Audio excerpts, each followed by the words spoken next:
हर बार जब कोई कातिल लाश का चेहरा बिगाड़कर विक्टिम की आइडेंटिटी छिपाने की कोशिश करता है तो वो दरअसल अपना चेहरा छिपाने का नाकाम प्रयास कर रहा होता है। हाँ, ऐसी विकृत हरकत से पुलिस इन्वेस्टिगेशन को चुनौती जरूर मिलती है, लेकिन आज के केस में ये चुनौती विपरीत थी, चरम सीमा पार कर गई थी। एक संगीन जुर्म से जुड़ा छल, कपट और घातक इरादे सभी अपनी चरम सीमा पार कर गए थे। हेलो, ये भी कोई पूछने की बात है? बोलो कब आना है? अरे आ जाओ, जल्द से जल्द आ जाओ। खूब ऐश करेंगे, खूब बातें करेंगे। आ जाओ। ठीक है, हम जल्द से आने का प्रोग्राम बनाते हैं। हम इंतजार कर रहे हैं, देर मत करना। चलो रखते हैं।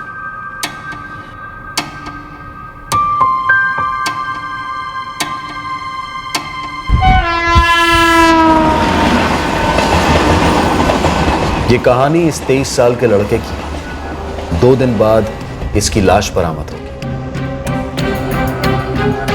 The number you have called is currently... कई दिनों तक एक लड़की उस लड़के तक पहुंचने की नाकाम कोशिश करती रही। हाँ, हम कॉलेज जा रहे हैं। हाँ, शाम को देर मत करना। कई दिनों तक उस लड़के के माँ बाप और छोटा भाई इस बात से बिल्कुल अनजान होंगे कि उनके बेटे और एक भाई के साथ क्या हुआ है, और हत्यारे कई दिनों तक खुलेआम घूमेंगे। उनकी पहचान गुप्त रहेगी और उन्हें इस बात का पूरा कॉन्फिडेंस होगा कि उनका यह संगीन जुर्म कभी सामने नहीं आएगा। और ऐसा ही हुआ। लाश मिलने के बाद महाराष्ट्र पुलिस कई दिनों तक कई दरवाजों पर दस्तक देती रही। इस लाश की शिनाख्त करवाने की जी तोड़ कोशिश करती रही। कौन था यह लड़का, कौन थे इसके हत्यारे और क्यों हुआ था यह कत्ल? पुलिस के सामने ये 3 अहम सवाल थे। उनके सामने एक और पेचीदा केस था, एक और चुनौती।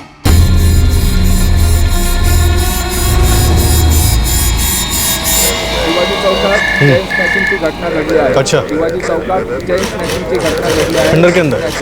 ठीक, तुम वहीं रुको, हम पहुंच रहे हैं। यादव, एक टीम रेडी करो, तुरंत निकलना है। Okay sir. बोलो नीलेश। मलेर गांव से पुलिस पाटिल भूषण राणे का फोन था, उन्हें वहां एक लाश मिली है। भूषण से कहो पता करे, और लाश किसी गांव वाले की तो नहीं? सर, उसका कहना है कि लाश का चेहरा पूरी तरह बिगड़ा हुआ है। मतलब बिगाड़ दिया गया। नीलेश, हमने कितनी बार मर्डर केसेस में देखा है कि कातिल ने कत्ल के बाद लाश का चेहरा बिगाड़ दिया।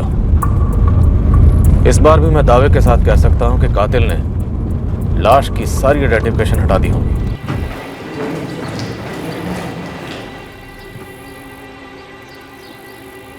सर, आप सही कह रहे थे, लाश पे और कपड़े पे कोई भी सुराग नहीं।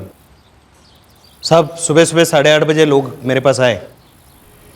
मर्डर शायद इसी वेपन से हुआ है।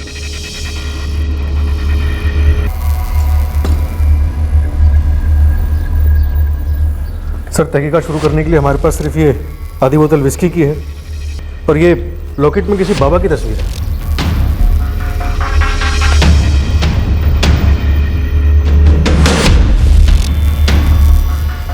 नहीं सर, इस बाबा को तो पहले कभी नहीं देखा गांव में। गांव वालों से पूछते हैं। Sheikh Yadav, yes sir. काय भेटला कर? नहीं सर, अजून काही नाही भेटलं।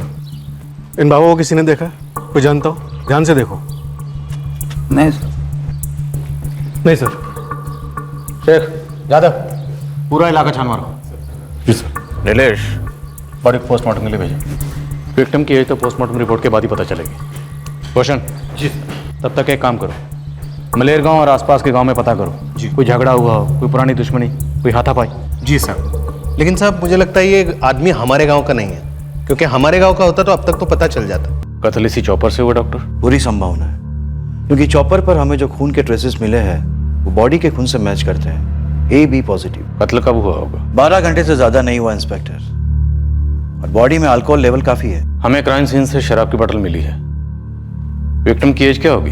यंग है, यही 22 से 25 के बीच। आप लोग ऐसे चेहरे की तस्वीर सर्कुलेट नहीं कर पाओगे। हम इस चेहरे को ग्राफिक से रिक्रिएट करने की कोशिश करेंगे। ये लॉकेट, ये चॉपर और ये शराब की बोतल। अब देखते हैं इन तीनों में से कौन सा सुराग पहले रंग लाता है। सर। और वहां से जितनी भी मिसिंग कंप्लेंट्स मैच होती हैं उन्हें मंगवाओ। रिक्वेजिशन भेज दी गई है सर। बॉटल के ऊपर पैकेजिंग का बैच नंबर है। इसलिए अगर विस्की की कंपनी, कंपनी से होलसेलर, होलसेलर से रिटेलर इस रूट से ट्रेस करने जाएंगे तो बहुत वक्त लग जाएगा। लेकिन अगर जरूरत पड़ी तो वो भी करेंगे। फिलहाल इलाके की सभी वाइन शॉप में जाकर ये बैच नंबर चेक करो। सर, एरिया में बार वाले भी बोतल बेचते हैं। तो बार और वाइन शॉप दोनों जगह चेक करो। जी सर। हमारे देश में बाबाओं की कमी नहीं है, हर गली हर मोहल्ले में एक मिलेगा। सर लॉकेट में तस्वीर है तो शायद इसकी कोई फॉलोइंग भी होगी। थोड़ा टफ है लेकिन स्कैन करके देखता हूँ। जल्दी करो, क्योंकि हमें पता करना है कि यह आदमी कौन है, इसे किसने और क्यों मारा। इसे उसी जगह मारा गया या मारने के बाद उस जगह पर लाकर इसे छोड़ा गया। और ये चॉपर और ये लॉकेट, ये वो जल्दबाजी में भूल गए या हमें झूठे सुरागों की भूल भुलैया में धकेल कर चले गए।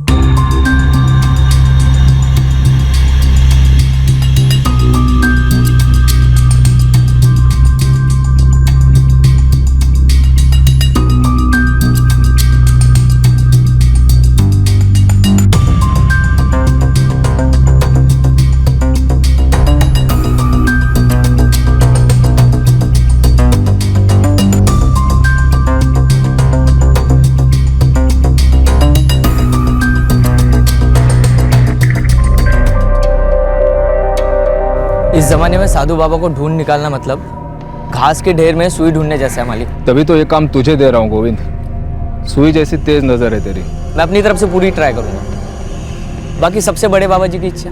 साहब, ये हमारे आसपास के 4 गांव के सरपंच हैं। हम सब लोगों ने मिलकर हर घर में जाके पूछताछ की, किसी भी घर से कोई भी गायब नहीं हुआ है और किसी के साथ कोई दुश्मनी भी नहीं। पुराने 22 से 30 साल के लड़कों के बीच में झगड़े होते ही हैं। थोड़ा और गहराई से पता लगाओ। हाँ साहब, वो तो करेंगे, लेकिन साहब अभी तक तो ऐसे ही लग रहा है कि ये लाश किसी लोकल लड़की की नहीं है, क्योंकि ऐसा कोई मिसिंग होता तो हमें तो पता चल ही जाता। ठीक है, फिर भी कुछ पता चले तो हमें बताना। सर, मलेर गांव के आसपास के तीनों गांवों में किसी झगड़े की कोई खबर नहीं। जिले के सभी पुलिस स्टेशन से जवाब आया है कि इस प्रोफाइल से मिलती जुलती कोई भी मिसिंग कंप्लेंट दर्ज नहीं हुई। कम से कम पिछले 3 हफ्तों में तो बिल्कुल नहीं। लॉकेट वाले बाबा या उस विस्की की बोतल पे कोई प्रोग्रेस? पूछताछ चल रही है सर। नीलेश, कहीं ऐसा तो नहीं जो शख्स मारा गया वो महाराष्ट्र के बाहर का था? मिसिंग कंप्लेंट्स तो हमने पूरे महाराष्ट्र से मंगवाई है सर, लेकिन कोई भी मैच नहीं हुआ। तो फिर शायद वो महाराष्ट्र के बाहर का ही होगा। लेकिन सर बाहर के किसी भी पुलिस स्टेशन से ऐसी कोई इंक्वायरी नहीं आई। हो सकता है उसकी मिसिंग कंप्लेंट किसी ने दर्ज ही ना करवाई। हो सकता है उसके आगे पीछे कोई हो ही ना।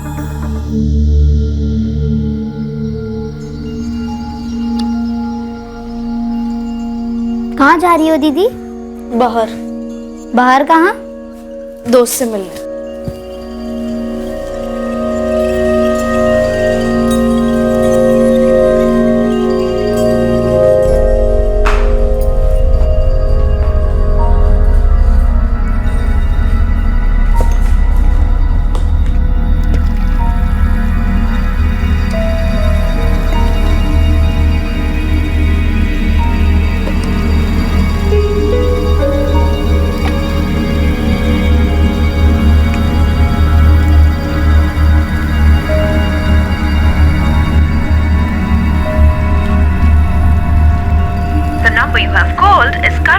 switched off.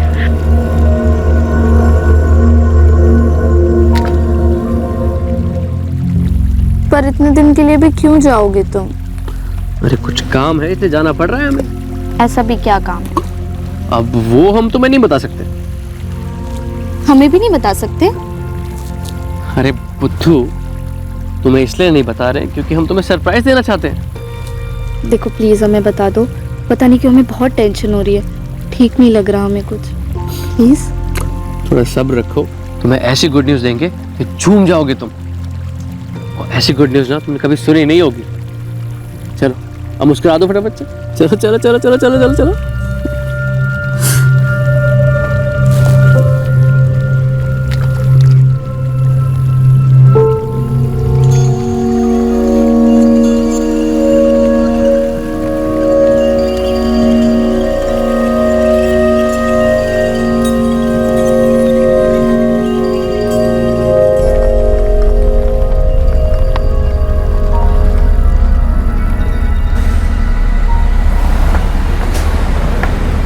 हाँ, माल बस अभी उतर ही रहा है। हाँ, हम कल अतुल के हाथ बिल भिजवा देंगे आपके पास।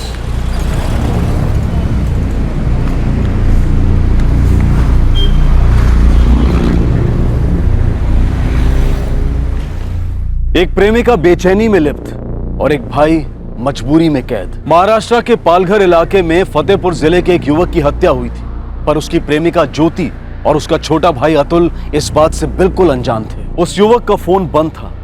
इस अजीब खामोशी के बावजूद भी इन दोनों पार्टीज ने कोई मिसिंग कंप्लेंट दर्ज नहीं की।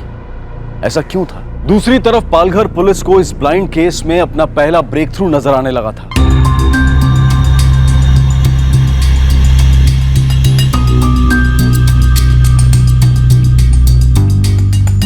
यज्ञेश महाराज। यज्ञेश महाराज, प्रभु निकेतन आश्रम, कानपुर, उत्तर प्रदेश। हमने धन को अपने जीवन में इतना आवश्यक बना दिया कि हमें ऐसा लगता है कि सब कुछ धन है, धन आवश्यक है, लेकिन उतना नहीं। जो मैं सोच रहा था शायद वही सही। विक्टिम आउट ऑफ महाराष्ट्र से यहां आया होगा, मे बी कानपुर साइड से। हो सकता है इस यज्ञेश महाराज के आश्रम से हमें विक्टिम के बारे में कुछ पता चले। एक काम करो, एक टीम तुरंत रवाना करो कानपुर।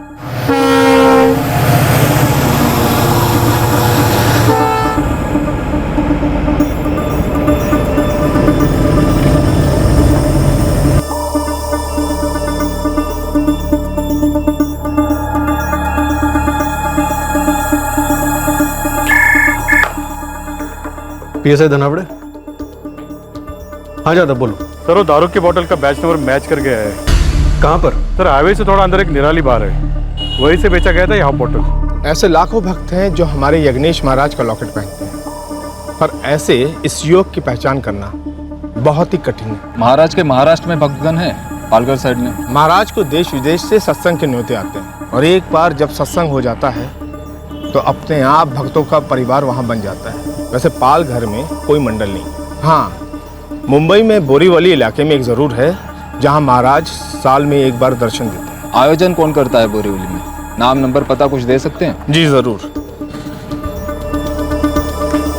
और हाँ, हमारे ज्यादातर भक्त यहाँ यूपी के ही हैं।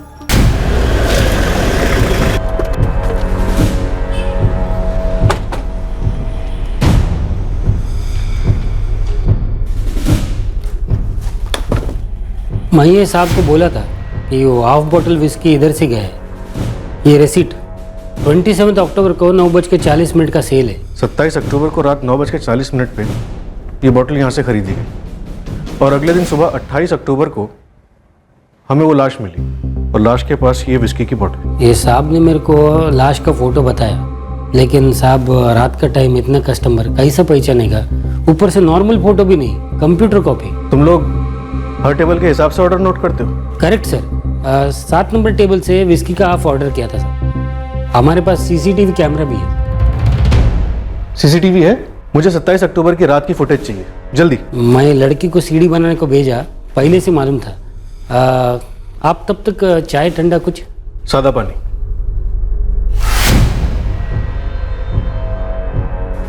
Gaurang Trivedi, Gaurang traders, Mandapeshwar road, Borivali.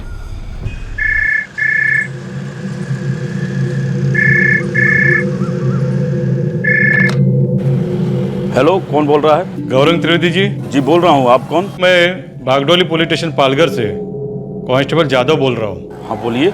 हमारे हाथ एक मर्डर केस आया है, उसके बारे में बात करनी थी। Murder case? मुझसे क्या बात करनी है? आप यज्ञेश महाराज के भक्त है ना? जी हाँ, मैं यज्ञेश महाराज का भक्त हूँ। जिस लड़के की लाश मिली है वो शायद यज्ञेश महाराज का भक्त था।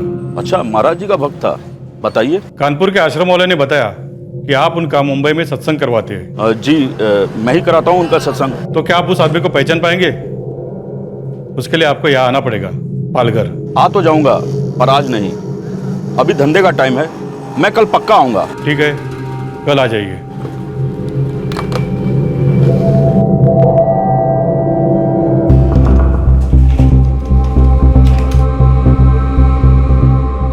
सर ये टेबल नंबर 7 है, इनमें से कोई एक हमारा सस्पेक्ट। इस एंगल से इनके चेहरे साफ नजर नहीं आ रहे, दूसरी सीट लगा। सर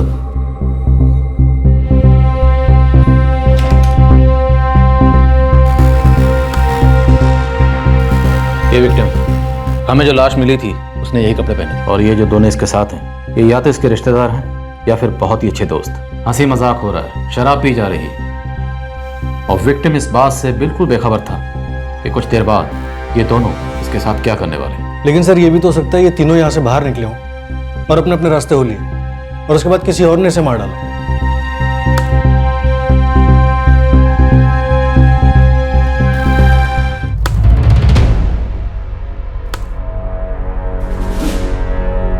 ये देखो, शायद ये वही विस्की की बोतल है जो हमें क्राइम सीन पर मिली है। इन तीनों ने बार में खूब शराब पी, फिर एक विस्की का हाफ और मंगवाया, और शायद उसे लेकर ये क्राइम सीन पर गए होंगे और वहां जाकर इन्होंने कत्ल कर दिया। पूरे चांसेस हैं कि ये कत्ल इन दोनों ने किया होगा और ये चौपर इन्हीं के पास होगा। सर लेकिन ऐसा क्या हुआ होगा कि इन दोनों ने इसे मार डाला हो? यहाँ पे तो लोग काफी खुश नजर आ रहे हैं, हंस रहे। हंसते हुए चेहरे अक्सर रोते हुए जख्मों के नकाब होते हैं। अब ये कातिल ही इस कत्ल की पूरी दास्तां बयान करेंगे। ये लड़का कौन था, कहाँ का था, यहाँ कैसे आया और क्यों मारा गया।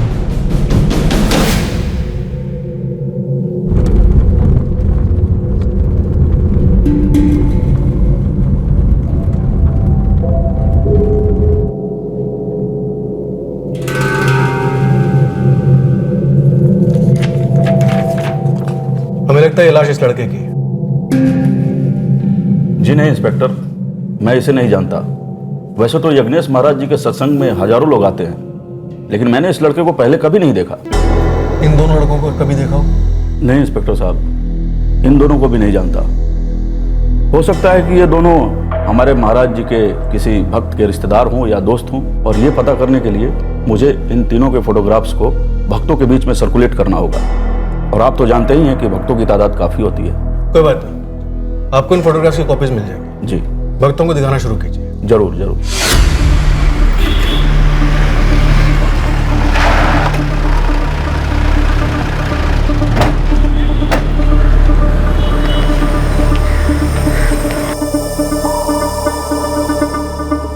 हाँ साहब, ये हमारा वेटर है संजय वेलनकर। बुलाओ इसे। मंजुनाथा, संजय वेलनकर को जल्दी बुलाओ। जी अन्ना। नमस्ते साहब। साहब ये टेबल नंबर 7 पे बैठा था, उस रात मेरा ड्यूटी था। उस रात इन तीनों ने टेक अवे विस्की ऑर्डर की थी? हाँ साहब, वो रेस हॉर्स का आधा खंबा ऑर्डर किया था। सर एक रेस हॉर्स विस्की का हाफ पार्सल लेना, बिल के साथ। जी सर।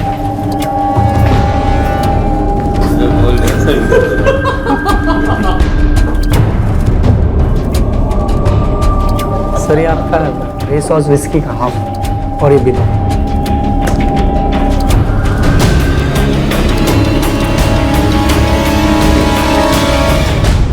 सर बिल के पैसे दिए और तीनों निकल गए। संजय, अब जो मैं तुमसे कह रहा हूं उसे ध्यान से सुनना। इन तीनों में इस लड़के का शायद मर्डर हो चुका है। क्या तुम इन तीनों के बारे में कुछ भी जानते? सर इन तीनों में से किसी को नहीं जानता हूँ। तुमने इन तीनों की आपस में कोई बातचीत सुनी थी? ये तीनों एक दूसरे को किस नाम से पुकार रहे थे? सर वो पीक टाइम चल रहा था ना साहब, खड़े होने का फुर्सत ही नहीं है वो टाइम में, ऑर्डर पे ऑर्डर आ रहे थे। और साहब जब तक बहुत बड़ा लफड़ा या राड़ा नहीं होता ना, या बहुत बड़ा टिप नहीं देता, कस्टमर का फेस कौन याद रखेगा साहब। संजय, दिमाग पर जोर डालो और याद करने की कोशिश करो। कुछ भी, कोई भी बात, कोई भी इशारा, कोई भी नाम, कुछ भी। सॉरी सर, याद नहीं आ रहा है। सर अभी रेगुलर तो आते नहीं ना हो, रेगुलर कस्टमर को तो हम पहचानते भी है। अब पुलिस के पास एक चेहरा था जो शायद उस लाश का था जिसे कातिलों ने बिगाड़ दिया था। पुलिस के पास अब 2 और चेहरे थे जो शायद कातिलों के थे, लेकिन पुलिस अब भी इन तीनों युवकों को पीड़ित और कातिल का दर्जा नहीं दे रही थी। बार से खरीदी गई और क्राइम सीन से पाई गई शराब की बोतल एक मजबूत सुराग था, लेकिन दिल्ली अभी बहुत दूर थी। कौन था ये पीड़ित, कौन थे ये तीनों लड़के, और क्यों हुआ था ये कत्ल? इन सभी सवालों के जवाब इन बिखरे बिखरे सुरागों के बीच कहीं छिपे हुए थे। इंस्पेक्टर, मैंने अपने सत्संग में आने वाले प्रत्येक भक्तों से पर्सनली मीटिंग की है और बातें की है, और आपके दिए हुए फोटोग्राफ्स भी उन्हें दिखाए हैं। और उन्होंने भी अपने दोस्तों और रिश्तेदारों से इस विषय में बातें की है। लेकिन सॉरी इंस्पेक्टर, उस मारे गए लड़के को और बचे हुए उन दोनों लड़कों को कोई नहीं पहचानता है। कोई बात नहीं गौरव जी, लेकिन आप अपने कान और आंख दोनों खुले रखिएगा, और जब तक हम बताते नहीं ढूंढना बंद मत करना।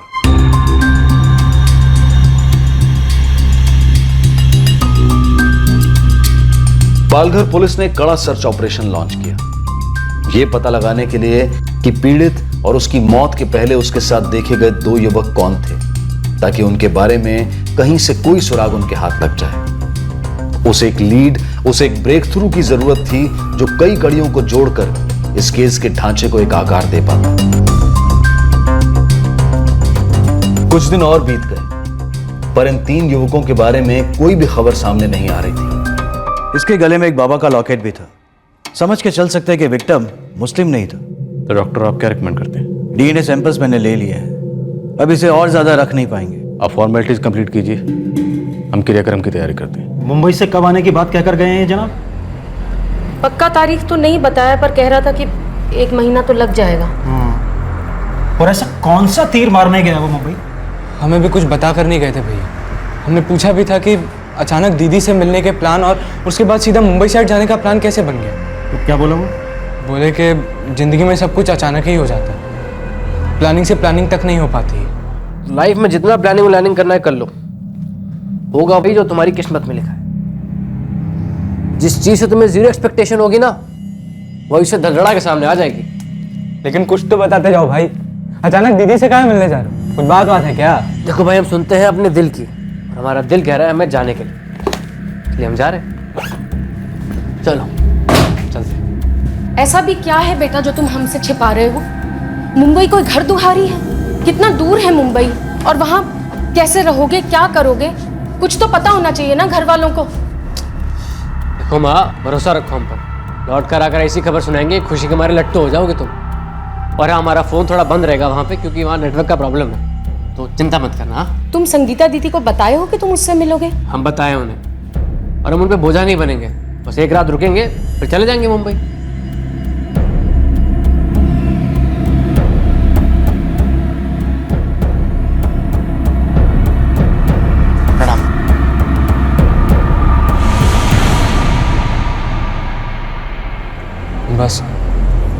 बस उस दिन जो चल दिए, अब तक कोई खबर नहीं है उनकी। ना ही कोई फोन, ना ही कोई मैसेज। हमको कोई बताएगा ऐसे कौन से खुफिया मिशन पर गया है ये मेरा हीरो है? फोन वोन भी सब बंद किया। वो तो उसने बताया था ना कि उसका फोन नेटवर्क में नहीं होगा तो चिंता ना करें। क्या खाक चिंता ना करें? हैं? बचपन से बहुत ही जिद्दी रहा है ना वो, अपनी ही कहेंगे, अपनी ही सुनेंगे, बीच में कोई बोल सकता नहीं उनके। अच्छा तुम्हें एक बात बताओ, तुम्हें क्या लगता है वो खुद अपना ख्याल रख सकता है?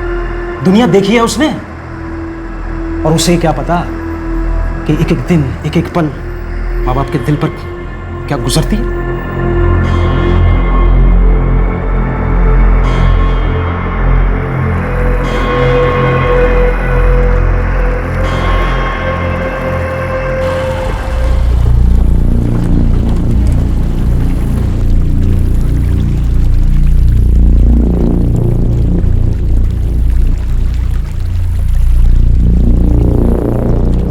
नहीं अतुल, और तो कुछ नहीं बताया, बस यही कह रहा था कि कुछ दिनों के लिए मुंबई जा रहे हैं, और जब आएंगे तो बड़ा सा गुड न्यूज़ देंगे। तुम उस दिन हमारी दुकान की तरफ आई थी ना? हाँ, ये पूछने की सब ठीक तो है ना? बात हुई क्या तुम्हारी उससे? पता नहीं क्यों जान निकली जा रही है हमारी।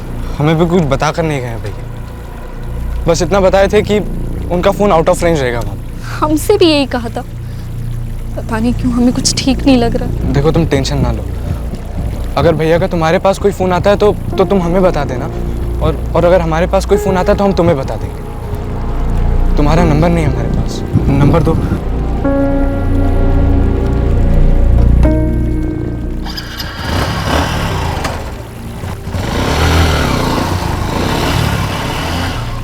सर खबरी नेटवर्क पूरी तरह ऑन है, लेकिन अभी तक कुछ भी हाथ नहीं लगा।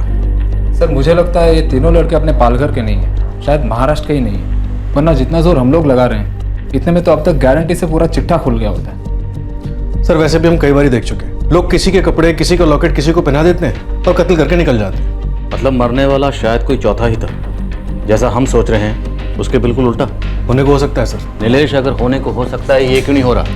कि हम इन तीनों में से अभी तक किसी एक तक भी क्यों नहीं पहुंच पा रहे, जबकि हमारे पास सुरागों की कमी नहीं है। हमारे पास मर्डर वेपन है, शराब की बोतल है, सीसीटीवी फुटेज है और यहां तक कि हमारे पास लाश भी थी। और क्या चाहिए?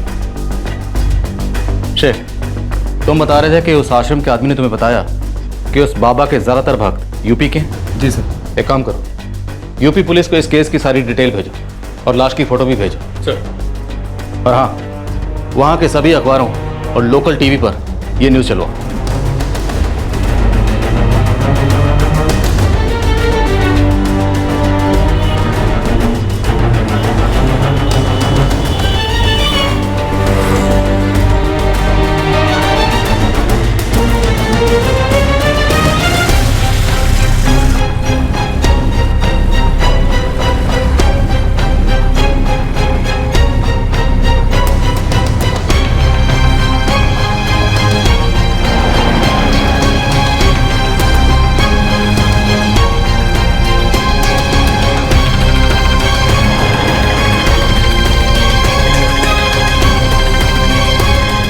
आराम से इसे फटाफट उठा, फटाफट फटाफट।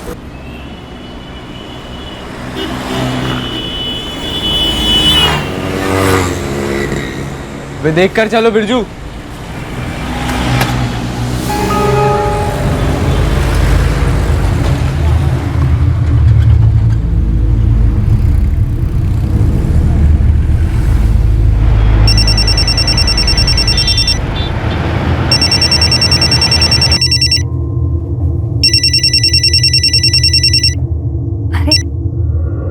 हाँ अतुल, बोल क्या बात है?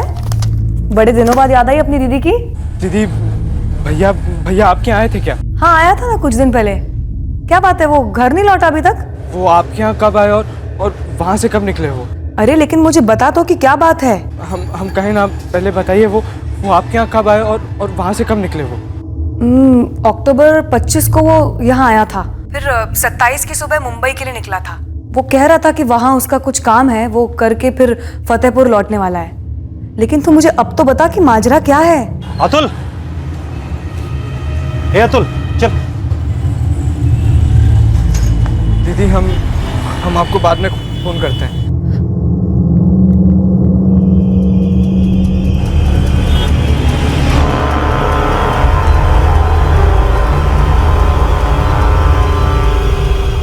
किससे बात कर रहा था मेरे लाल? आज भूख नहीं लगी है क्या? हैं? चल जल्दी से हाथ मुंह धो ले, खाना खाते हैं। क्या हुआ? कुछ बोलता क्यों नहीं है? तबीयत तो ठीक है तेरी? अरे बाप हूं तेरा, बता क्या है ये?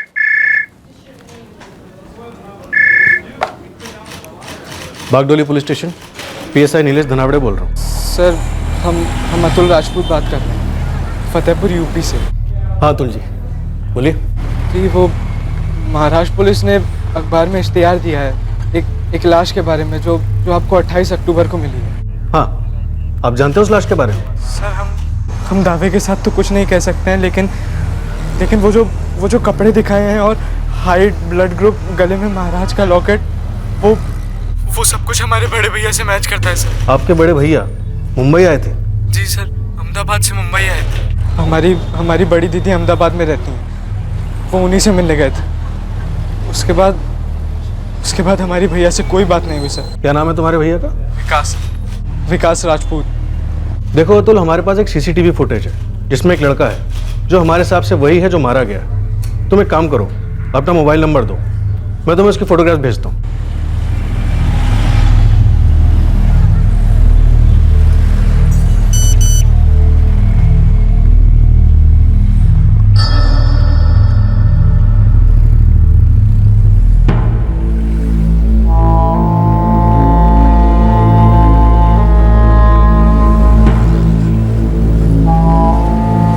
पापा, ये विकास भैया ही है पापा।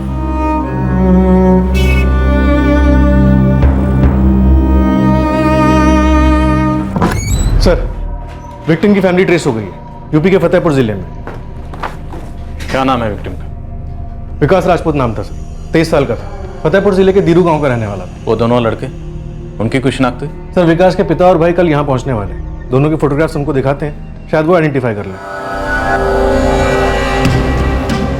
24 अक्टूबर 2015 को विकास राजपूत फतेहपुर से अहमदाबाद के लिए रवाना हुआ था अपनी बहन संगीता के घर जाने के लिए।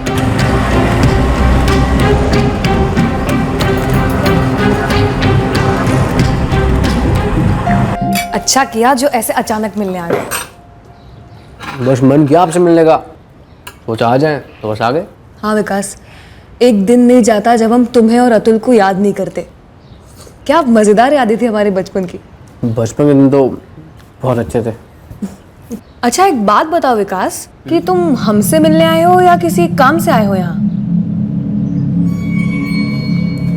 आए तो हम किसी और काम से ही हैं। और जब हो जाएगा ना तब बताएंगे आपको। आप, पापा, मम्मी, अतुल सब जानकर खुश हो जाएंगे। अच्छा, ऐसा भी क्या राज है? वो हम आपको काम होने के बाद ही बताएंगे। साले साहब, ऐसे ही आते जाते रहिए, अच्छा लगता है। जरूर जिया जी। और हाँ विकास, फोन करना जरूर तुम्हारा राज वाला काम खत्म होते ही। मुझे सच में इसकी थोड़ी टेंशन हो रही है। देखो ना, कह रहा है कि फोन ना लगे तो फिक्र ना करो। अरे दूध पीता बच्चा थोड़ी ना है, और वैसे भी अगर गुड न्यूज वाली सरप्राइज देना चाहता है तो उसे देने दो ना। चल यार, संभल के जा। ऑल द बेस्ट काम के लिए। अब हम चलते हैं। बाय जिया जी। बाय। बाय दीदी। बाय विकास, ख्याल रखना।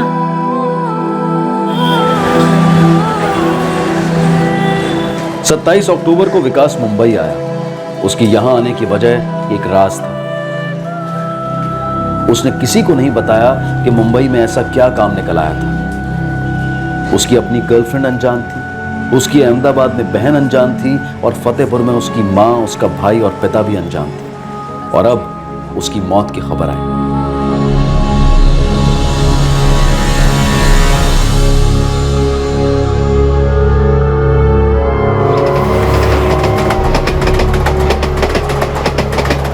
क्या बता रहे थे वो लोग? क्रियाक्रम कर भी दिया? बेटा, ऐसा भी तो हो सकता है कि वो हमारा विकास ना हो, कोई और हो। पता नहीं पापा।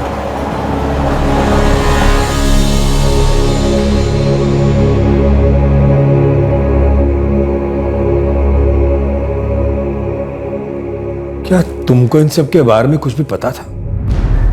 जी नहीं, हम तो गांव वालों से सुने हैं, जैसे आप सुने हैं।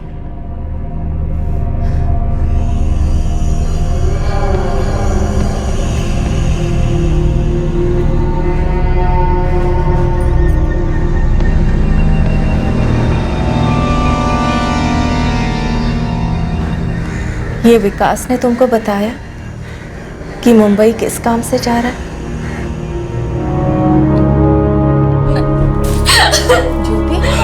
ज्योति, रुक जाओ, मैं कहती हूँ। क्या हो, कहाँ जा रही हो? ज्योति, ज्योति कहाँ जा रही हो तुम?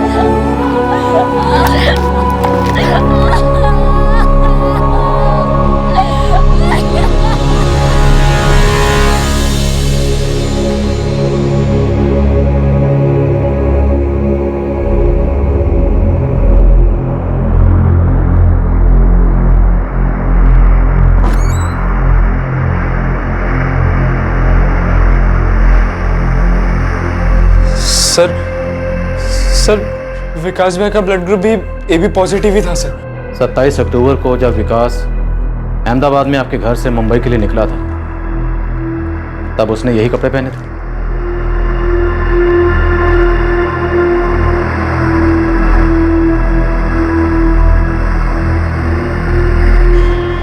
जी सर, विकास ने यही कपड़े पहने थे। ना देखिए, 28 अक्टूबर की सुबह को हमें ये लाश मिली थी। हमने इसकी आइडेंटिफिकेशन कराने की पूरी कोशिश की, लेकिन कुछ नहीं मिला। 3 हफ्ते बीत गए और फिर लाश सड़ने लगी, तो मजबूरन हमें इसका क्रियाक्रम करना पड़ा।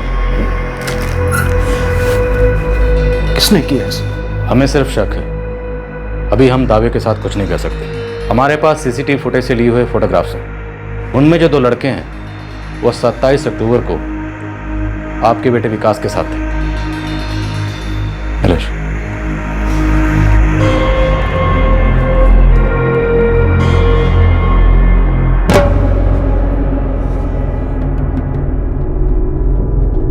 जानते हो?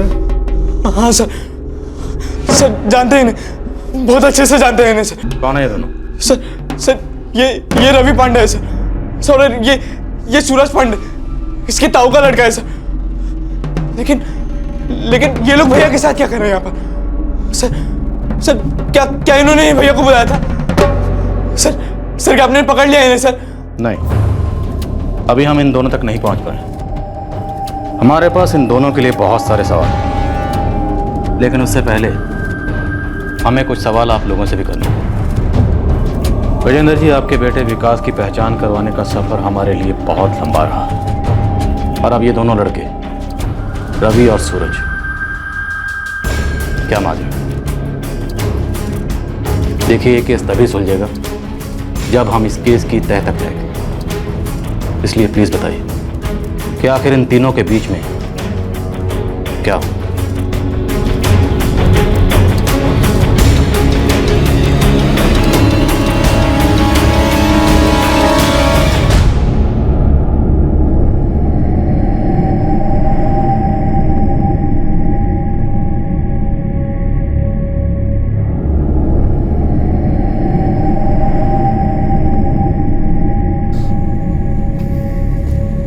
दीदी, दोनों चाहे तो अहमदाबाद लौट जाइए, हम पापा को भी ट्रेन में बिठा देते। पापा अब जाकर मम्मी को संभालिए, अकेली है वहां पर, हम यहीं रुकते। बेटा, क्या कहेंगे घर जाकर तुम्हारी मम्मी से? हमारे विकास शरीर तक नहीं मिला, लावारिस समझकर पुलिस ने अंतिम संस्कार कर दिया।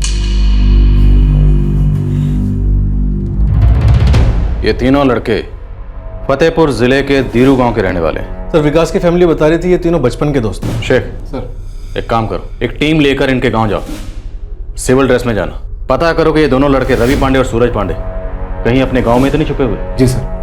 सर, रवि और सूरज के मोबाइल फोन अभी भी स्विच ऑफ आ रहे हैं, लेकिन मैंने इन दोनों के और विकास के फोन रिकॉर्ड्स मंगवा लिए। लेकिन सर, विकास की बॉडी पर से उसका मोबाइल फोन तो नहीं मिला था। चेहरा बिगाड़ दिया तो मोबाइल फोन क्यों छोड़ते?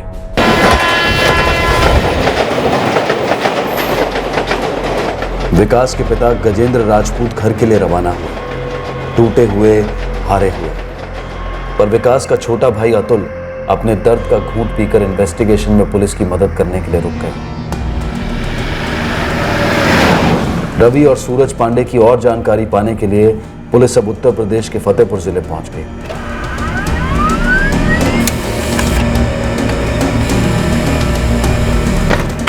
सर, जैसा कि एक्सपेक्टेड था, सूरज और रवि पांडे के फोन 27 अक्टूबर को स्विच ऑफ किए गए, यानी कि कत्ल की रात। विकास राजपूत का फोन भी तभी स्विच ऑफ किया गया सर, उसी जगह पर जहां क्राइम सीन था। अब तो शक की कोई गुंजाइश नहीं है कि विकास राजपूत का कत्ल इन्हीं दो चचेरे भाइयों ने किया। तीनों में बहुत गहरी दोस्ती थी सर। गहरी दोस्तियां और गहरी दुश्मनियां एक ही सिक्के के दो पहलू होते हैं नीलेश, लेकिन इन तीनों की दोस्ती दुश्मनी में क्यों बदली ये अतुल ने हमें नहीं बताया, जबकि उसकी खामोशी से बदले की बू आ रही। इस लड़के की लगाम को कस के पकड़ना होगा।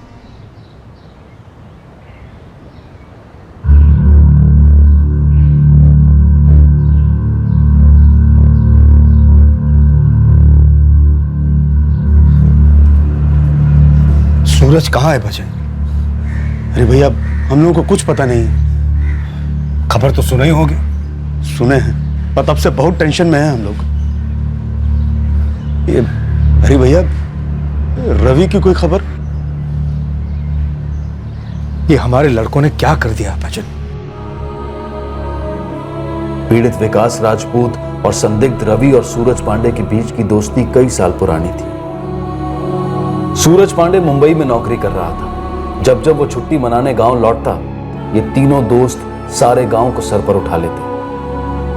ये तीनों बचपन से एक साथ रहे थे। लोगों का मानना था कि इनकी दोस्ती खून से ज्यादा गाढ़ी थी। इस गहरी दोस्ती में पहली दरार 3 साल पहले पड़ी, जब गांव के एक निवासी ने रवि पांडे की बहन ज्योति पांडे को किसी के साथ देख लिया।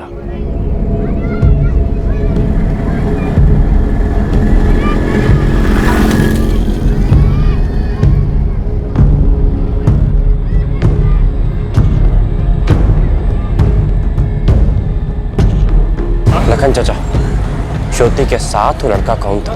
रवि बेटा, उसने हेलमेट पहन रखा था। हम उसका चेहरा ठीक से देख नहीं पाए। हमारे कॉलेज में ये सिर्फ दोस्त है भैया। खाली दोस्त है? खाली दोस्त है तो तुम्हें डर क्यों रही हो? नाम काहे नहीं बोलती? और तो और हमारे गांव में क्या कर रहा था? रास्ते से जा रहा था तो आपने लिफ्ट ले ली। भगवान कसम भैया, और कुछ भी नहीं है। तुमको पढ़ाई करनी थी, इसके लिए कॉलेज भेजे, लेकिन अब तुम हद पार कर रही हो। अच्छा होगा संभल जाओ, और आज के बाद अगर एक को ऐसी बात हमको सुनाई दी ना, तो सबसे पहले उस लड़के को काटेंगे, और उसके बाद तुमको भूल जाएंगे कि तुम हमारी बहन हो। और चढ़ा लो सर पे, अब बैठ के झेलो इन्हें।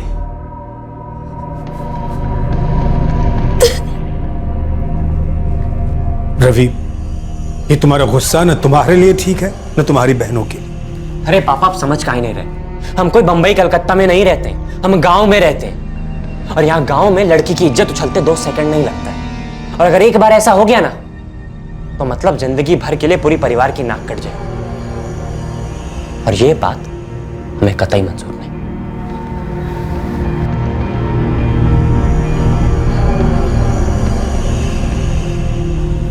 कभी कभी ना हमको समझ में नहीं आता कि हमारा रवि ये सही बोलता है या कुछ ज्यादा बोलता है। आप समझ काहे नहीं रहे? हमारी दोनों बेटी नाजुक उम्र में है। रवि जो भी कह रहा है गलत ना है। इस उम्र में लड़कियों पर लगाम कसनी चाहिए।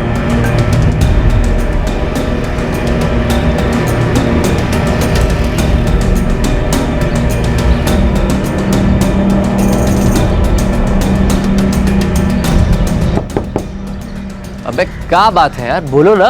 तुम और ज्योति एक ही कॉलेज में पढ़ते हो, तो तुमसे एक मदद चाहिए। तो बोलो, क्या मदद चाहिए? नजर रखो ज्योति। काहे?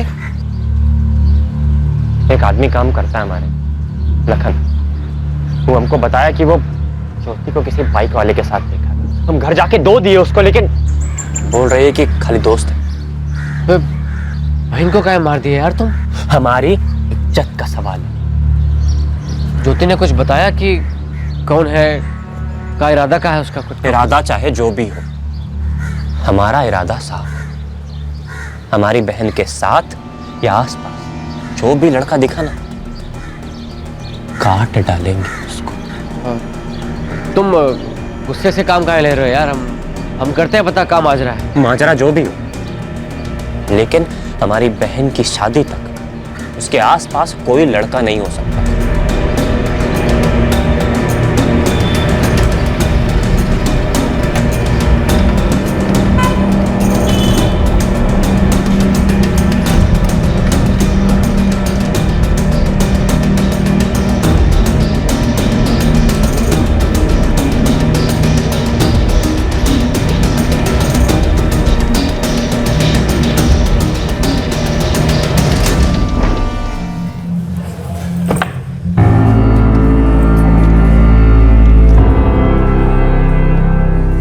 शुक्र है भगवान का, उस दिन तुमने हेलमेट पहन रखा था, तो लखन ने तो तुम्हें पहचान ही लिया होता।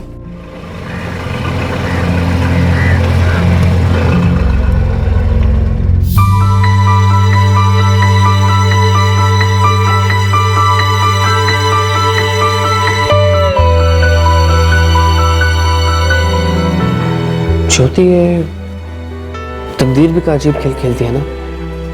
एक तरफ हम तुम्हारे भाई से छुपकर तुमसे प्यार कर रहे हैं और तुम्हारा वही भाई हमें तुम्हारी रखवाली सौंप रहा है। और चल कोई बात नहीं, इसी बहाने हम कम से कम तुम्हारे साथ थोड़ा ज्यादा वक्त गुजार लिया करेंगे।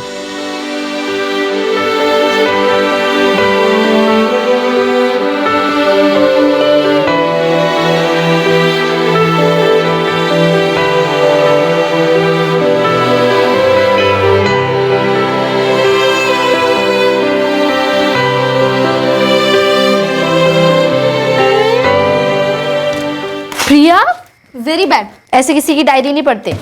क्यों, कुछ गलत लिखा है क्या अपने डायरी में? उससे तुम्हें क्या करना? दीदी, आपका किसी के साथ चक्कर वक्कर है क्या? आप बता दो, मैं किसी को नहीं बताऊंगी। वो हेलमेट वाला लड़का ना? ऐसा कुछ नहीं है। हमको पता है, आप रोज लिखते हो ना उनके बारे में डायरी में। अरे हम दुनिया भर के बारे में लिखते हैं, हमने क्या देखा, हमें क्या अच्छा लगता है, हमें क्या ख्याल आए, वो सब। कहीं आपका इरादा राइटर वाइटर बनने का तो नहीं है ना? क्यों नहीं, देखो कितनी औरतें राइटर हैं, हम भी एक दिन राइटर बनेंगे और देखना हमारी किताबें छपेंगी और बिकेंगी भी।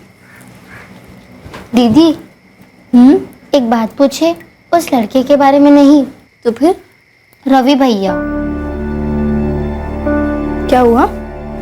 वो हम पर और आप पर कितना रोब जमाते, जब देखो तब गुस्से में ही होते। उन्हें हम दोनों पर ऐसा भी क्या गुस्सा है?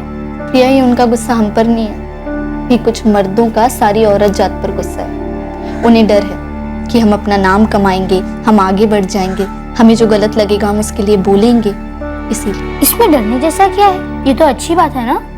बिल्कुल अच्छी बात है, लेकिन दुनिया अच्छी बात समझती कहाँ है? हमारे गाँव में ही देख लो, गाँव के लोग सोचते हैं कि औरत की जिंदगी सिर्फ घर में, उसके बाहर उसके लिए कुछ है ही नहीं। हम क्या चाहते हैं हमें मौका तक नहीं दिया जाता बताने का। आपके हेलमेट वाले भी यही सोचते हैं? बदतमीज, भैया टक गई तेरी सुई। हाँ, अरे लेकिन हम तुम्हें कुछ नहीं बताने वाले।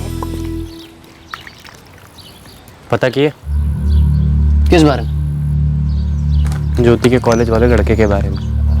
अरे वो, अरे जब कोई है ही नहीं तो पता क्या करना है? नजर रखो फिर भी, खाली 2 साल बचे हैं, इसके बाद ज्योति की शादी करा देंगे और प्रिया को तो 10वीं पास कराते ही सगाई करा देंगे। 2 साल और होते ही 18 साल की होगी और शादी। यार रवि देखो, तुम्हारा घरेलू मामला है, मैं बोलना तो नहीं चाहिए लेकिन सोच रहे हैं बोल दें। यार ये 20 साल पुरानी सोच कहाँ रखते हो यार? तुम्हारी कोनो छोटी बहन नहीं है ना, इसलिए ऐसा बोल पा रहे हो। अरे लड़कियां सिर्फ किसी की माँ बहन या बेटी थोड़ी ना होती है, वो भी तो हमारी तरह इंसान होती है ना। जमाना कहाँ से कहाँ पहुंच गया, औरतें कहाँ से कहाँ पहुंच गई हैं, तुम वही पुरानी सोच लेके बैठे हो यार। एक बात बताओ, तुमको हम एक काम दिए थे अपनी बहन पे नजर रखने का, तुम वो काम करने की बजाय हमको ये नारी मुक्ति वाले लेक्चर काहे दे रहे हो? और इधर देखो, नजर काहे चुरा रहे हो? क्या मतलब, क्या कहना क्या चाहते हो तुम? वही जो तुम सुनना नहीं चाहते। मतलब ये कि कहीं तुम उस लड़के को जानते तो नहीं हो और हमको यहाँ बैठ के बना रहे हो। क्या पगला गए हो का? अगर हमें मालूम चलेगा तो हम तुम्हें आके बताएंगे ना पहले। अच्छा रहेगा तुम्हारे लिए। पूरे 3 साल तक ये झूठ पकड़ा नहीं गया। विकास और ज्योति के बीच का प्रेम सच्चा था और लाखों प्रेमियों की तरह ये दोनों भी सफेद झूठ बोलकर अपनी प्रेम कहानी को आगे बढ़ा रहे थे और सभी रिश्ते जैसे थे वैसे ही आगे बढ़ रहे थे। सफेद ही सही, पर झूठ तो झूठ है, एक ना एक दिन पकड़े ही जाना था। तो क्या इस झूठ का खुलासा विकास की भयंकर हत्या का कारण था? विकास हर दिन, हर हफ्ता, हर महीना हाथ में से रेत की तरह फिसलता जा रहा है। ये रेत मीठे यादों के महल भी बना रही है, पर बहुत जल्द रेत के महल को असलियत का समंदर कुचल देगा। उस वक्त हम दोनों को मिलकर एक मजबूत किले की तरह खड़ा होना होगा और अपनों को एक आवाज में बताना होगा कि हमारी सच्चाई क्या है। तब मेरा साथ दोगे ना विकास? दीदी, अपनी कलम बाहर जाके घिसो ना, हमें नींद आ रही है। ठीक है।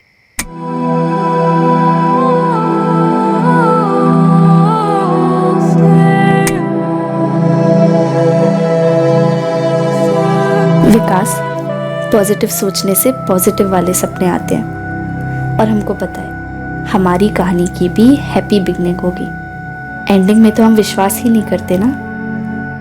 आज ना क्लास में रोमियो जूलियट स्टार्ट किया गया। प्यार करो तो ऐसे, डट कर लड़ो, साथ रहने के लिए और जीतो।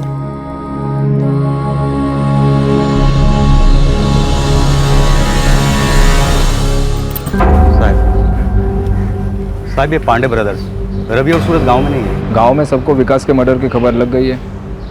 सुनकर कहीं भाग तो नहीं गए दोनों? खबर तो पूरे जिले में फैल चुकी है साहब, लेकिन कम से कम 1 महीने से ये दोनों लड़के गांव में नहीं थे। पता चला है कि ये सूरज मुंबई में कहीं सर्विस करता है और रवि कम से कम 35 या 40 दिन पहले ही घर से बिना बताए निकल गया था। एक और खबर है साहब आपके काम की।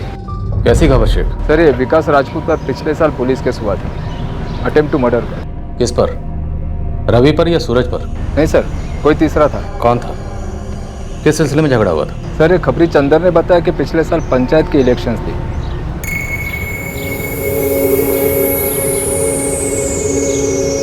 गांव में पंचायत इलेक्शन होने वाला था। विकास और अतुल की दूर की रिश्तेदार कंचन ठाकुर सरपंच के पद के लिए खड़ी थी और दोनों भाई उसका प्रचार कर रहे थे।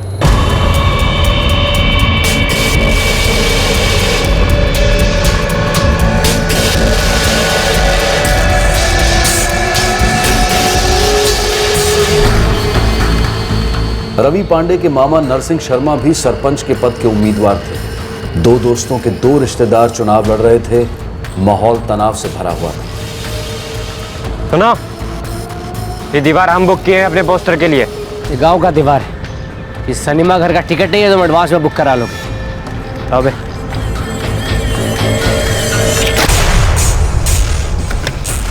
और तुम्हारे भी है रवि, तुम्हें भी उखाड़ देंगे और तुम्हारा पोस्टर भी। उखाड़ो, फाड़ो जो फाड़ सकते। हम भी तो देखें तुम्हारी कितनी औकात है। छोड़ो भाई को, मैं तुम 3 जन हो और हम 2 जन हैं। मैं एक आवाज देंगे सब आ जाएंगे। बवाल मत खड़ा करो, निकलो यहाँ से। देखो ऐसा है, यहाँ पोस्टर हमारा लगेगा, चाहे कुछ हो जाए। इस दीवार पर हमारी कंचन मौसी का पोस्टर लग चुका है और अगर तुमने एक भी पोस्टर को हाथ लगाया ना तो इस गांव में तुम्हारे नरसिंह मामा का जितना पोस्टर है ना सब उखाड़ दे। कहाँ लेकर जा रहे हैं? अरे पापा कुछ नहीं किया हम, ये झूठा आरोप लगा रहे हैं हम लोगों पे। हम बता रहे हैं कोई हथियार नहीं था हमारे पास। हमें पता है बेटा, झूठ बोल रहे हैं सब।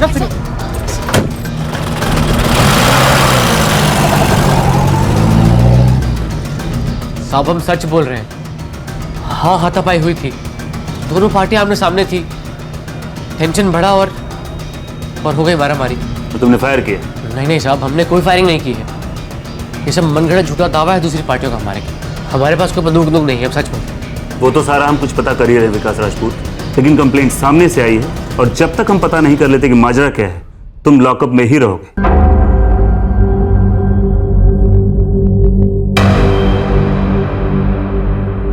आपके यहाँ भी ऐसा होता हो? इलेक्शन के दौरान लोग एक दूसरे पे जम के केस ठोकते, सब झूठ। तो विकास ने कोई अटेम्प्ट टू मर्डर नहीं किया था? नहीं, हमने जांच की थी, कोई हथियार नहीं मिला, कोई गवाह नहीं, कुछ नहीं। हमने विकास राजपूत को दूसरे दिन छोड़ दिया था। किसी पर भी जान से मारने की कोई कोशिश नहीं हुई। पर हमारे यहाँ पर कोशिश कामयाब हुई है सर, विकास मारा गया है और हमें पूरा शक है कि ये सूरज और रवि पांडे उसकी मौत का कारण है और फिलहाल वो दोनों ही हमारे पहुंच के बाहर है।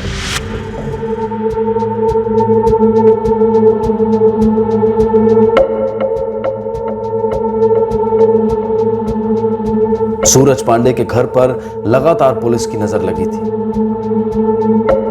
रवि पांडे के घर भी कड़ी नजर रखी गई और पीड़ित विकास के माता पिता समझ ही नहीं पा रहे थे कि ऐसा क्या काम आ गया था विकास को जो वो अचानक मुंबई चला गया और वहां उसकी हत्या कर दी गई। ज्योति ने विकास के साथ सारी जिंदगी बिताने का संकल्प किया था। वो भी समझ ही नहीं पा रही थी कि उसके भाई रवि, सूरज और विकास के बीच ऐसा क्या हुआ था जिसकी वजह से उसकी जिंदगी के सारे सपने चूर चूर हो गए थे। ज्योति को पता ही नहीं था कि दरअसल सूरज ने ही मुंबई से विकास को फोन किया था, जिसकी वजह से विकास मुंबई के लिए निकल पड़ा था।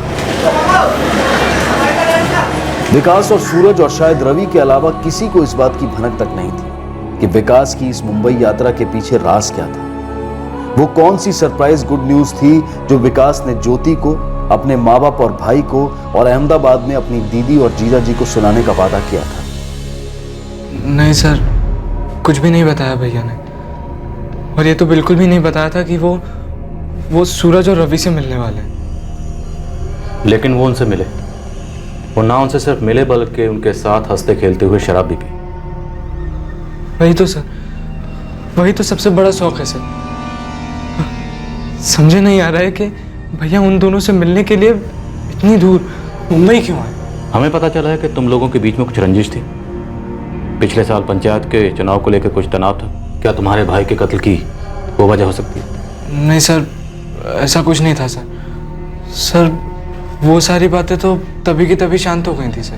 तो दोनों गुटों के बीच में सुलह हो गई थी? सुलह बुला तो नहीं हुई थी सर, पर भैया ने उनसे दोस्ती तोड़ दी थी। और हाँ सर, वो खुल के बोलो। वो ज्योति। कौन ज्योति? ज्योति पांडे, रवि पांडे की छोटी बहन, भैया की कॉलेज मेट। तो तुम्हारे विकास भैया और रवि पांडे की बहन ज्योति पांडे के बीच में कुछ था? उन दोनों के बीच में अफेयर था? चुनाव के वक्त जो दुश्मनी हुई थी हमारे और पांडे बंधु के बीच, वो सिर्फ चुनाव वाली दुश्मनी थी सर। पर सर विकास भैया और रवि के बीच में जो दुश्मनी थी वो पुरानी थी सर।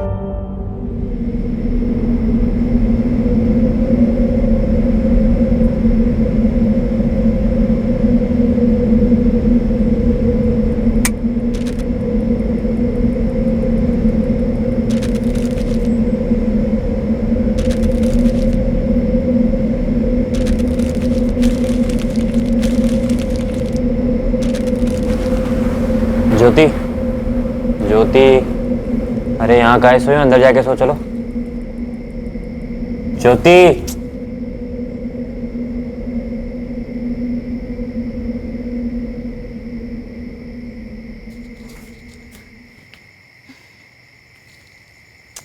प्रिया किसको? किसको? मेरी डायरी?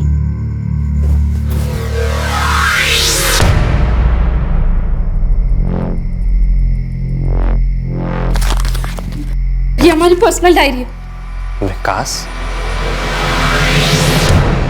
समझ नहीं आ रहा है कि पहले उस के टुकड़े करें या तुम्हारे।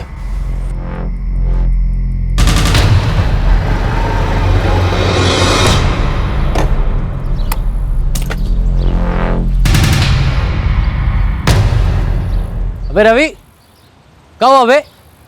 इतना अर्जेंट क्या बुला लियो?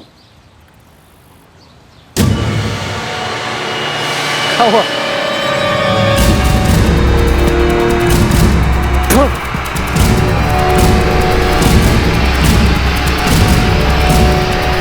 क्या कर रहे हो तुम? क्यों मार रहे हो इसे? जानते हैं वो हेलमेट वाला आशिक कौन था? विकास, विकास राजपूत, हमारा बचपन का दोस्त, जिस पे हम भरोसा किया और इन पे भी। ज्योति, रवि भैया क्या बोल रहे हैं? पापा प्यार करते हैं हम विकास से। क्या और करेंगे ये? बस बहुत हो गया। बहन है हम आपकी, बहस नहीं जो आप मारते रहेंगे और हम मुफ्त तक नहीं करेंगे। और अब एक और बार हाथ उठाया ना तो हमारा भी हाथ उठ जाएगा, फिर चाहे हमें जान से मार डालो। चुप कर ज्योति, जबान को लगाम नहीं है जो मन में बके जा रही है। हम जुबान पर लगाम रखे पापा? ये बात आप भैया को क्यों नहीं कहते कि अपने हाथों पर लगाम रखे, अपने गुस्से पर लगाम रखे? इसका जब मन करेगा तब मारेगा क्या? और अब हम ना किसी की मार सहने वाले हैं ना गालियां। ज्योति, अरे अब क्या ज्योति ज्योति लगा रखा है? पहले ही बोला था इसको सर पे मत चढ़ाओ, अब बैठ के भुगतो इसे। और सुन, आज से तेरा कॉलेज जाना बंद। पापा आप इसके लिए लड़का ढूंढो, जो मिले उससे इसकी शादी करवा। शादी तो हमारी विकास से ही होगी। शादी ऐसे नहीं होती, हमारी बिरादरी का नहीं है वो। इस दुनिया में दो ही बिरादरी है पापा, रौब जमाने वाले मर्दों की और उस रौब का शिकार औरतों की। और विकास तुम्हारे जैसा नहीं है, उसे जरूरत नहीं पड़ती हाथ उठाने की। हम उससे प्यार करते हैं, बस उतना काफी है। और आप ना मेरी फिक्र करना छोड़ दो, समझे? कोशिश भी मत करना हमारे और विकास के बीच में आने की, हमारी पढ़ाई के बीच में आने की। अगर आए ना हम सीधा पुलिस स्टेशन जाएंगे। आपकी बहन है, समझ लो जो कह रहे हैं ना वो कर देंगे। पापा, मम्मी, आपने हमें और प्रिया को कभी अलग नहीं समझा। जो चाहा हमें वो करने दिया, लड़कों से कम नहीं समझा। तो फिर भैया में ऐसी झूठी मर्दानगी कहां से आ गई? तुम्हारी जबान की बस रवि, हमें तुम्हारे गुस्से को बहुत पहले काबू में कर लेना चाहिए था। देर से सही, आज बताए देते हैं। आज के बाद हाथ नहीं उठेगा, समझे तुम? गलत का साथ दे रहे हैं, बहुत भारी पड़ेगा। पढ़ने दो भारी, हमारी बेटी है, हम संभालेंगे इसे। तुम अपने आप को संभालो पहले। ये इसकी जिंदगी, इसे जी लेने दो। गलतियां करेगी तो खुद भुगतेगी, खुद सीखेगी ना।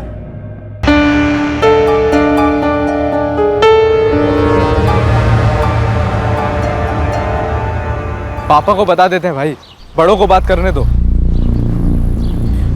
नहीं, अभी नहीं। एक बार ज्योति से आमने सामने बात कर लेंगे, फिर देखेंगे। उस दिन के बाद विकास भैया और ज्योति मिलते रहे सर। ज्योति भी वैसा ही फील करती थी जैसा भैया फील करते थे। उन दोनों ने ये लड़ाई मिलकर लड़ने का फैसला किया। रवि ने अपने ताऊ के लड़के सूरज को विकास भैया और ज्योति के बीच के रिश्ते के बारे में सब बताया। सूरज ने भी भैया के साथ दोस्ती तोड़ दी थी सर। लेकिन तुम्हारे भैया विकास और ज्योति पांडे के बीच अफेयर बरकरार रहा और मजबूत होता गया सर। और ये अफेयर पकड़े जाना, फिर मारा मारी, गर्मा गर्मी, ये सब 3 साल पहले की बात है, 2012 की। जी सर। इसका मतलब है रवि पांडे और सूरज पांडे ने अपनी बहन ज्योति पांडे के साथ तुम्हारे भाई के अफेयर का बदला पूरे 3 साल बाद उसे यहां मुंबई में बुला कर लिया। वो हम पक्का नहीं कह सकते सर, लेकिन इतना जरूर कहेंगे, इन कुछ सालों में भैया और ज्योति एक दूसरे के लिए काफी सीरियस हो गए थे, शादी करने की सोच रहे थे। भाई, आप अभी भी ज्योति से मिलते हो? हाँ, मिलते तो है, और साल भर में शादी का प्लान भी है। क्या बात कर रहे हो? पर भाई, आपने तो अभी तक मम्मी पापा से बात भी नहीं की, और भाई रवि से सुलह भी नहीं हुई अपनी अभी तक। हाँ यार, बात तो करनी है हमें अपने पापा मम्मी से, ज्योति को अपने पापा मम्मी से। लेकिन क्या है ना कि हम लोग थोड़ा परेशान हैं, उनको समझ में नहीं आ रहा कि बात शुरू कैसे करें। ज्योति तो कहती है कि हम भाग चलते हैं, फिर शायद सब सही हो जाएगा। आपको क्या लगता है, सब सही हो जाएगा? सच बोले तो हमें भागना सही नहीं लगता है। अभी तो कॉलेज खत्म हुआ है, कोई जॉब वाब मिले तो फिर शादी के बाद चलाएंगे। बस सर, उस दिन के बाद कुछ बात नहीं हुई हमारी भैया से इस बारे में। फिर वो मुंबई क्यों आए किसी को कुछ नहीं बताया सर। लेकिन ज्योति को तो कुछ बताया होगा? नहीं सर, वो तो हमसे पूछने आई थी कि तुम्हारे भैया कहाँ गए, उनका फोन क्यों बंद आ रहा है। तो खबर मिल गई होगी उसे, क्या बीत रही होगी उस पर, क्या बीत रही होगी हमारी मम्मी पापा पर, दीदी पर, हम सब पर। लावारिस लाश की शिनाख्त हो चुकी थी। पीड़ित विकास का इतिहास, संदिग्ध सूरज और रवि का इतिहास, इन तीनों की दोस्ती और दुश्मनी की गाथा, सब कुछ पूरी तरह से पुलिस के सामने था। ये केस बस अब अपने आखिरी पड़ाव पर पहुंच चुका था। सिर्फ संदिग्ध रवि और सूरज पांडे को अरेस्ट करना रह गया था। ये जानना बाकी था कि पूरे 3 साल बाद ऐसा कैसा षड्यंत्र रचा गया कि जिसकी वजह से विकास फतेहपुर से मुंबई आया, और वो भी बिना किसी को बोले। बोल चंदर साहब, एक नंबर है लैंडलाइन का, लिख लीजिए। हाँ बोल। 444567 कहाँ का है, किसका है? वसई के एक लॉज का है। और साहब, सूरज पांडे के बाबू की आजकल रोज बात हो रही है इस नंबर पर।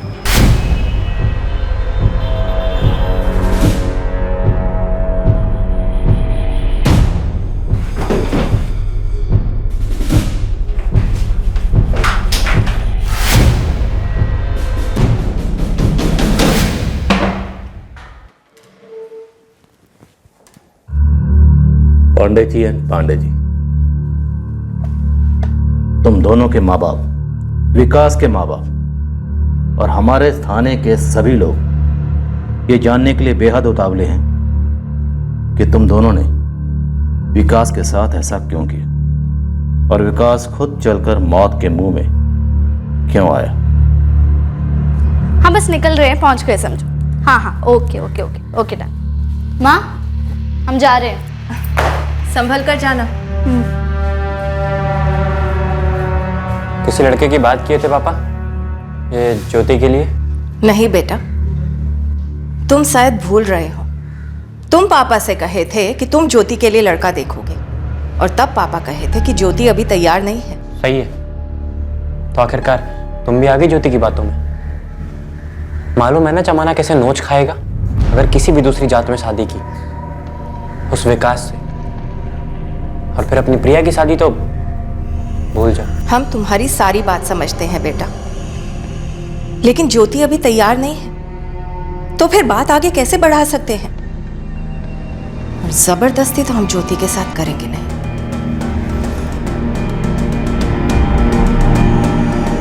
तुम ना हमारे साथ मुंबई चलो, तुम्हें अच्छी जॉब दिलवा देंगे, वहाँ अच्छी लाइफ है, लोग आगे बढ़ रहे। ज्योति तुम्हारी बहन नहीं है क्या? अरे है, और उसकी अपनी जिंदगी है। चाचा चाची के अपने ख्यालात है, कर करा के तू क्या करेगा और हम क्या करेंगे? अगर अभी कुछ नहीं किए ना हम, तो फिर कुछ करने लायक नहीं बचेंगे।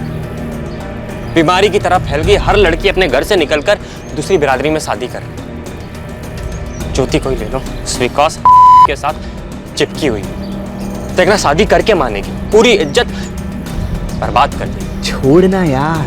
छोड़ क्यों छोड़ दे? तुम्हारी बहन दिव्या होती तुम यही बोलते। इस बगावत में ऐसी क्या चुनौती?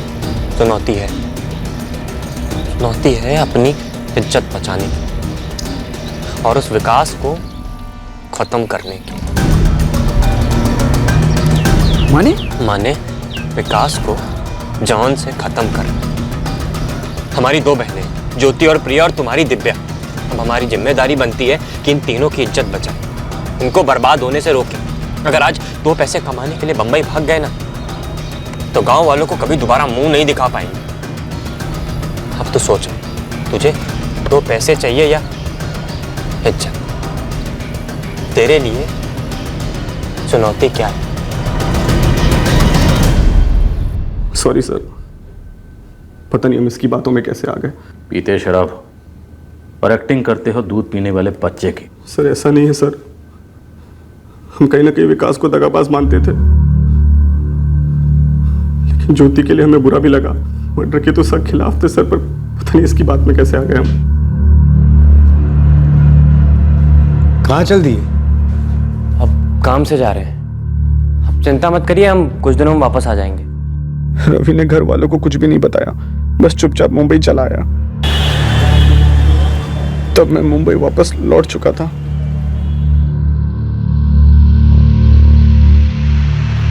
कल विकास को फोन तुम करोगे, तुम्हारी बात आसानी से मानेगा।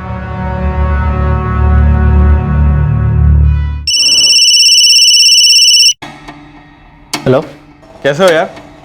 अच्छे हैं। इतने सालों बाद फोन किया तुमने? हमारे बीच तो कुछ हुआ भी नहीं था यार, तूने ही बात बंद की थी ना। देखो सूरज, ताली दो हाथों से बजती है। जब तुम्हें हमारे और ज्योति के बारे में पता लगा तो तुमने ही पहले मुंह फेरा था। अच्छा, जो हुआ सो हुआ। हमें भी ज्योति और तुम्हारे बारे में बात करना था। हमारे और ज्योति के बारे में? सच कहें तो हमें भी ना हमेशा से तुम्हारी और ज्योति की जोड़ी सही लगी। सच? तुमको ऐसा लगता है? हाँ यार, छोड़ो ये सब जात पात। हमने ना तुम्हारे और ज्योति की आंखों में सच्चा प्यार देखा। काश ये बात रवि समझ पाता। वो तो हमारी जान के पीछे ही पड़ गया यार। उसका बस चले तो हमारी और ज्योति की शादी कभी ना होने थे। अरे उसको छोड़ो, हम तुम्हारी शादी करवाएंगे। कैसे? तुम बीकॉम पास हो ना? हाँ, 2nd डिवीजन। अरे तो एक काम करो ना, यहाँ पर हमारे कंपनी में अकाउंट्स असिस्टेंट की जरूरत, फटाफट जॉब पे लग जाओ, घर बसा लो, और गांव जाकर हम ज्योति को भगा कर ले आएंगे। पर तुम ये सब क्यों करोगे? अभी हमारे लिए इतना बड़ा रिस्क लोगे? ज्योति को हम बहुत मानते हैं, अपनी बहन से पढ़कर, और तुमसे शादी नहीं करेगी ना तो दुखी रहेगी, कुंवारी रहेगी। हाँ यार, हम भी। तो आ जाओ यहाँ पर, तैयार हो ना? ये भी कोई पूछने की बात है? बोलो कब आना है? अरे आ जाओ, जल्द से जल्द आ जाओ, खूब ऐश करेंगे, खूब बातें करेंगे, आ जाओ। और एक और बात। हाँ हाँ, बोलो बोलो। किसी को भी, मतलब किसी को भी पता नहीं चलना चाहिए कि तुम मुंबई क्यों आ रहे हो। ज्योति को भी नहीं, ना तुम्हारी माँ। क्यों? ताकि तुम सरप्राइज दे सको, नौकरी वाला। और पहले बताने में ना वो बात नहीं रहती। और फोन भी मत करने दो, अगर बोले तो बोलना फोन स्विच ऑफ रहेगा। अच्छा वाला सरप्राइज देना है। और गलती से रवि को पता चल गया ना तो आफत आ जाएगी। ठीक है? ठीक है। जाल बिछ गया था, शिकार फंस गया था। जब विकास सूरज से मिला, उसे सब कुछ सही लगा। उसे सच में लगा कि उसकी तकदीर अच्छे के लिए बदल गई।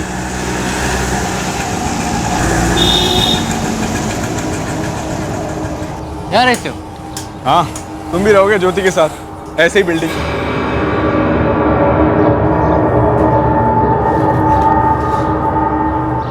सही है बे।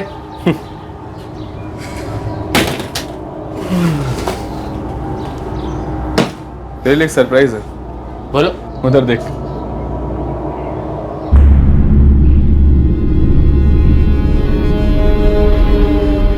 सूरज, ये रवि यहाँ क्या कर रहा है? खुद पूछ ले।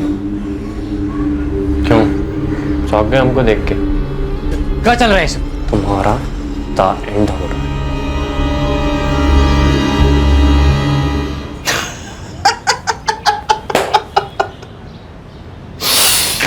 अब इतना टेंशन मत दे इसको, अभी अभी आया था का बेचारा। देख विकास, जब कुछ अच्छा होना होता है ना तो पूरी दुनिया एक हो जाती है उसे पूरा करने के लिए।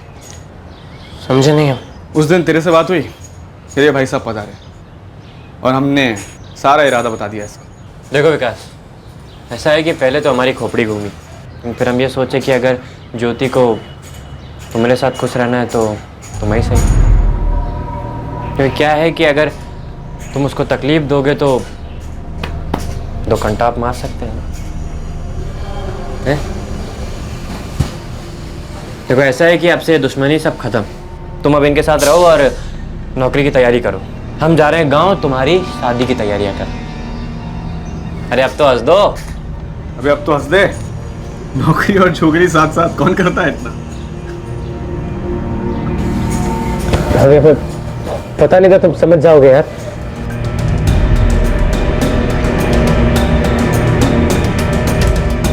हमने उस रात विकास को खूब पिलाई और फिर वो दारू खरीद कर वहां से निकले।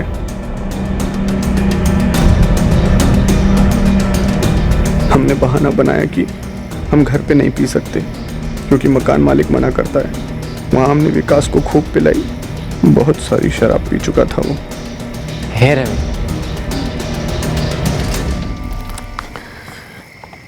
आज ना हम बहुत खुश हैं। सब कुछ ऐसा सपना जैसा लग रहा है हमें। इस दिन का ना हम 3 साल तक इंतजार किए। हम भी ना 1 घंटे से इंतजार कर रहे हैं कि कब हल्का होके आ जाए। जाओ जाओ जाओ। हमने पहले से वहां दिन में अपना हथियार चौपर छुपा रखा था, हमने सब जला डाला। Permission accomplished. रवि पांडे, तुम्हारे सामने चुनौती थी अपने दोस्त विकास से बात करने की, अपनी बहन के जज्बातों को समझने की, अपने अंदर के ये बड़े भैया की मेल ईगो को मारने की, अपने अहंकार को मारने की। लेकिन तुमने चुनौती किसे बनाया? अपनी बहन, अपने माँ बाप और विकास के माँ बाप को दुख देने को। इसे चुनौती नहीं कहते, इसे कहते हैं खुदगर्जी। एक परिवार ने अपना एक बेटा खो दिया। एक परिवार अब कोर्ट कचहरी में सालों जूते घिसेगा, यह साबित करने के लिए कि उनके बेटे को फंसाया गया है और उसके साथ नरमी बरती जाए। और एक परिवार जिंदगी भर शर्म और दर्द के बोझ के मारे अपना सर उठा ही नहीं पाएगा, सोचता रहेगा कि आखिरकार उनके बेटे ने इतना क्रूर और बेमतलब का रास्ता क्यों चुना अपनी बहन को उसके प्रेमी से दूर रखने के लिए। और एक लड़की सुन है, कुछ भी सोच नहीं पा रही, एक जिंदा लाश की तरह बैठी है। ये वही लड़की है जो समय की रेत के साथ मीठी यादों के महल बांधना चाहती थी, अपने प्यार विकास के साथ अपना घोंसला बनाना चाहती थी, किताबें लिखना चाहती थी, खुश रहना चाहती थी। रवि और सूरज को आईपीसी की धारा 302 के तहत हत्या के लिए, धारा 201 के तहत सबूत मिटाने के लिए और धारा 34 के तहत कॉमन इंटेंशन के जुर्म में गिरफ्तार किया गया है। इस वक्त वो दोनों जुडिशियल कस्टडी में हैं। गुस्से और अहंकार में अंधे होने पर अक्सर लोग सरल, कानूनी और मानवीय रास्ता देख नहीं पाते। उन्हें सिर्फ जुर्म और क्रूरता की अंधेरी गलियां नजर आती हैं और उनमें घुसकर वो पूरे होश और जोश के साथ एक जुर्म को अंजाम देते हैं। सारे सबूत मिटाने की कोशिश के बाद इस बात में सुकून पाते हैं कि उनकी क्रूरता, उनकी विकृति कभी किसी के सामने नहीं आ पाएगी। कत्ल करने के बाद कोई मकसद हासिल नहीं होता, सिर्फ नुकसान ही नुकसान होता है, और सिर्फ पीड़ित और कातिल का नहीं, बल्कि दोनों तरफ से जुड़ी न जाने कितनी जानों को जीते जी जहन्नुम देखना पड़ता है। हम आपको बता दें कि कल यानी रविवार 20 मार्च 2016 को क्राइम पेट्रोल सतर्क का एपिसोड टेलीकास्ट नहीं होगा। अब क्राइम पेट्रोल सतर्क में आपसे मुलाकात होगी अगले शुक्रवार को रात 10:30 बजे। तब तक सुरक्षित रहें और देखते रहें क्राइम पेट्रोल सतर्क। सबक एक को सीख हम सबको। जय। इस तरह के और भी एपिसोड देखने के लिए हमारे चैनल को सब्सक्राइब करें और बेल आइकन दबाना ना भूलें।